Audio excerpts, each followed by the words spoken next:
Today is the day. The Space Engineers Economy Update has been released. You can now go forth and play this exciting new content expansion to the game, featuring brand new gameplay elements like trading stations, store blocks, contract blocks, player safe zones, and much, much more. In case you don't know about how this update works, I'm going to cover all the new features, including details on the new DLC that is part of this update, so let's jump into it. Hi everyone, my name is Captain Jack, and today we're talking more about the new economy update for Space Engineers. For me, one major part of this new phase of the game is the impact on multiplayer servers and how we, the players, will play on them. Before, trading was not something that typically took place on a Space Engineers server. Now with the economy update, you can start your trading empire if you so wish. Oh, did I mention you can also put bounty contracts on your friends? More on that later. If you are looking for a multiplayer server to play on with this update, then you're welcome to join mine. I host 2 free to access public Space Engineer servers. All you need to do to join me is join my Discord community via the link in the description. I hope to see you there shortly. Anyway, let's see what's in this update, shall we? NPC Trading Stations are now a part of the game. While surviving in brand new worlds, you're likely to encounter these traders in a variety of places including planets, space, and even asteroids. So far we have 3 main types of NPC factions which operate at these outposts. You have the miners, which are selling and buying ingots and ore, builders who are selling ships, and traders who are kinda doing a bit of everything. While inside these NPC trading stations, you'll commonly find 3 of the new blocks that come with this update. First, the store block. The store block is where you can buy and sell items, ships, fuel, and more for space credits. Each store block will have a different variety of wares depending on which outpost you visit. For example, if you visit an NPC builder faction, they're going to sell you some cool ships for your next adventure. The next block you will find is the contract block. Contract blocks allow you to purchase contracts that contain specific tasks for you to do, ranging from locating a missing ship to delivering supplies and even escorting cargo convoys against hostile starships. I must try them. Each outpost you visit will have a variety of different contracts on offer. Both these blocks can be owned and made by players, meaning yes, you can set up your own trading outpost and sell your wares. You can also provide contracts via the block to other players, even as going as far as putting up bounty contracts on other players in the same server as you. Who's going to be a bounty hunter in the game? Any job for the right price, am I right? Finally, you encounter the new safe zone block. The safe zone block is new. This is what creates your safe zone around the station. You'll notice it as this type of shield that surrounds the outpost. Now the block requires a ton of power to operate, as well as one of the new unique items, zone chips. If your base runs out of power, or your zone chips expire, then the safe zone will fail, leaving your station open from looting from other players. Each zone chip appears to last 1 hour. Now these chips can only be brought from another NPC station, which is interesting, as if someone captures all these stations, other players might not be able to get a hold of any of them. Maybe this is where we start to see the first monopoly on certain servers. Now using the safe zone settings, you can whitelist and blacklist certain players and factions on your safe zone, which is really cool as it adds more security for your trading station. Along with that, you can restrict the ability for players to shoot, weld, or grind inside your safe zone. Add a security just in case someone wants to rip your floor up, you never know. Just a heads up, safe zones can only be built on static grids like space stations or trading outposts. Sadly, they're not available for starships, as I think that would be a little OTT in my opinion. We'll come back to these blocks later, but on the final point of whitelisting factions or players, a part of this update will help you decide who to trade with and who to not. Faction reputation comes with the economy update. Now your faction and other player-made factions, including the NPCs, will have a reputation bar on the faction menu.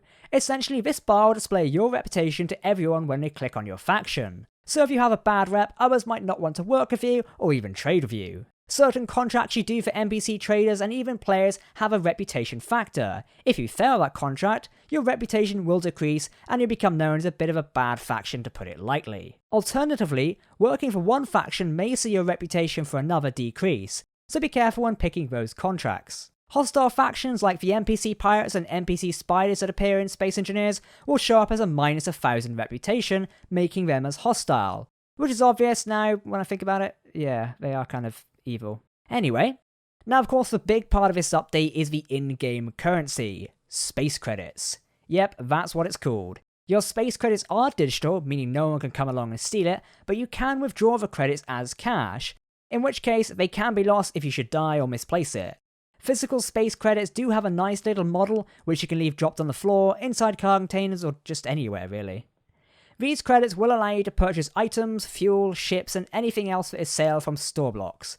Pick up contracts and trade with other players. Yes, you can trade with other players inside of your servers and your games.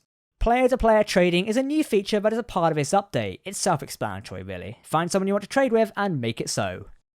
Now, faction banks are a part of this update. If you want to work together as a big company, you can deposit and withdraw credits through the faction menu.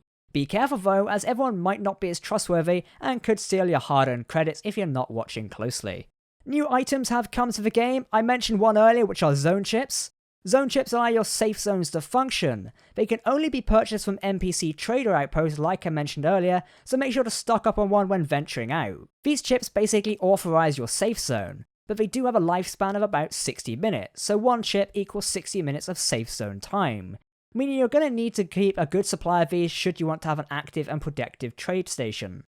Alternatively, to protect your trade station, you could do what we've all been doing for the past 6 years and arm it to the teeth with turrets. Just a thought. The data pad also joins us as a new item. Essentially, this is like a portable tablet that you can take around and make notes on. These pads are really handy for leaving behind messages with GPS coordinates in case you don't want to transmit them around. Or if you're like me, you can make a captain's log on the pad and just read it back to yourself. Yeah, they're kind of fun. I really think these will come in super handy for players who like to RP, as well as for game scenarios like Escape from Mars, which I am currently playing. 2 new player consumables are a part of this update in the form of a medical kit and a power kit. The medical kit is straightforward, you consume it and your health is restored. Meanwhile, if you consume the power kit, your power is also restored. Community members have been asking for these for a while now, so it's nice to see them enter into the game. My only concern about these consumables is, like zone chips, they can only be brought from NPC Trader Stations. Bit of a shame. If you are a server admin like myself, you'll be excited about the admin changes coming with this update, including the ability to ignore PCU limits and ignore safe zones. The PCU limits is the kicker here, as we've been requesting this one for quite some time now, so it's great to see it included within the game. Why is it important, you ask? Well, admins sometimes have to repaste player grids or edit certain parts of a server, and PCU limits can get in the way. This new feature will allow game admins like myself to moderate servers better. There are plenty of bug fixes and optimizations for Space Engineers that are a part of this update. I won't go through them today as we will be here forever, but there is a link down below in the description should you want to read into them more.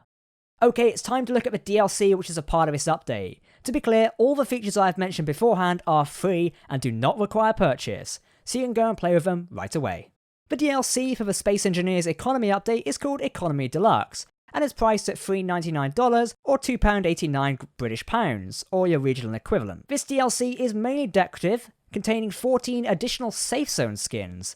These skins change the way your player-made safe zone shield bubble will appear.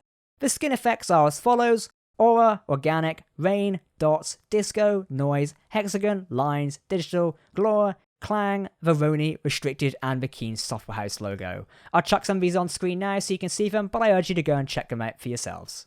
Joining the skins for the safe zones are also 32 faction logos. If you're creating a faction inside of Space Engineers, you can now customize the logo using these presets. They're quite cool and I really do like the look of them. 2 new blocks also come with the DLC. We have the vending machine and the ATM. These blocks are purely decorative as far as I can tell, making no impact on the game, so don't worry about that. The vending machine appears to be like a store block, but with a cool feature. You can actually use the buttons on the block to interact with the system and purchase whatever it is selling. If you see one of these, have a play around with it as it's really fun to use. Now the ATM works just as a typical ATM would. You can withdraw your space credits so they're in physical currency or deposit them into an account balance so they are digital.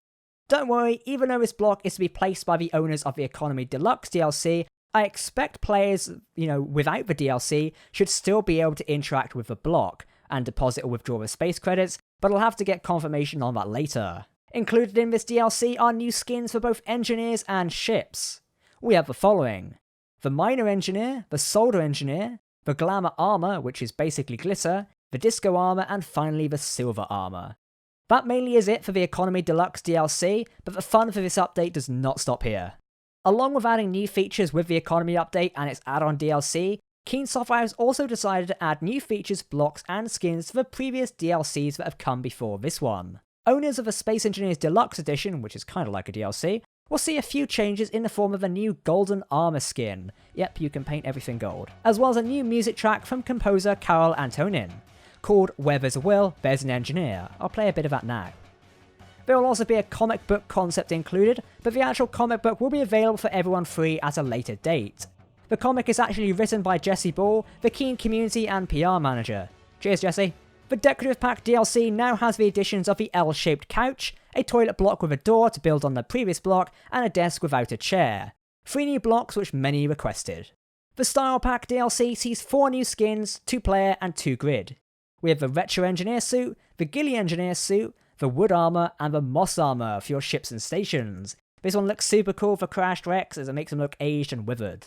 Along with those skins, Keen have also decided to reduce the price of the Style Pack to $3.99 US or your regional equivalent. So if you haven't picked it up, now is your chance as the price has been reduced. It should be reduced by the time this video comes out, but just give it a while as it's set to go live after the economy update. I'm not sure if that's 24 hours or instantly, so just take that, into consideration. I think it's super cool that Keen have decided to update the previous DLCs that us players have bought. It shows their commitment to our gameplay experience in the long run. That's mainly it for the Space Engineers Economy Update and the Economy Deluxe DLC. If you want to pick them up, you can find them via Steam. Please do let me know what you think of this update down below in the comments. I'm really eager to hear your opinions as per usual. What is great about this update for the game is not only does it expand single player gameplay, at the same time it massively expands the gameplay for multiplayer, especially on dedicated servers where players can now start their own trading outposts and trade with others. I really hope we're going to see a change in gameplay dynamic on servers and what players choose to do. I can't wait to see how this lasts for a couple of weeks. Again, if you do want to come and join my public servers, the Discord link's down below. I'd be honoured to have you, as I can't wait to play more games with all of you. Regarding the future of Space Engineers post this update, there is no major confirmation of further updates that the community wants, like combat or NPC, but it appears that Keen will be focusing on the Xbox One version of the game. Marek, the CEO, mentioned on stream that the teams are currently working on UX changes to the game, as well as redesigning certain elements in preparation for the Xbox version.